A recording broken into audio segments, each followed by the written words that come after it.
taigi prašau. Niekas nespėjo bato. Su nupiešė didelį vatą, tada mažą ir niekas nesuprato. Reikia nupiešti ką nors kitą. Mes pasakėm žodį vatą 7 kartus. Kojinė esame. O tu manai, tai esate dailininkė, priimas vaikas geriau nupieštų.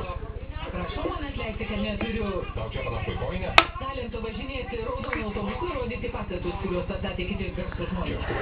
Neturėčiau tyčiotis iš romano, nes tau tikrai suskaičiau protelis, kaip aš dalyką nusipjauti matausi. Bukagalbė ausį nusipjovė Van Gogą, kai tu sugebėjai išgauti daugiau, kai nusišyti. Aš ką tik noriu mokytis. Visi sakė, batas. Tu nieko nesugebėjai padaryti gerai. Iš pradžių maniau, kad jūsų partneris buvo laikinas, kad susitaikysit ir vėl būsit kartu, bet po šio vakaro tapo visiškai aišku, kad jūs tikrai nenorit būti kartu. Kas čia? Ne už ką. Bet aš tave supratau. Tik jūsų draugas ir nekilnojamojo turto agentas, aš neišeisiu iš čia, kol nenuspręsim, ką daryti su butu, nes taip gyventi jūs negali.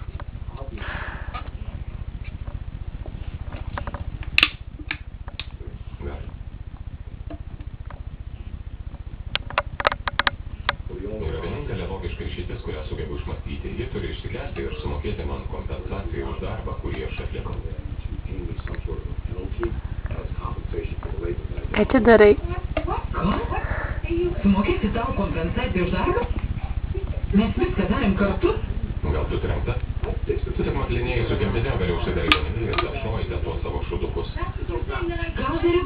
Tai vadinama estetika. Norėjau, kad mūsų namai taptų šiltesni ir neprimintų kariuomenės barako. Aš tau paaiškinsiu, kaip tai vadinama jo kalba, nuvertėjimui.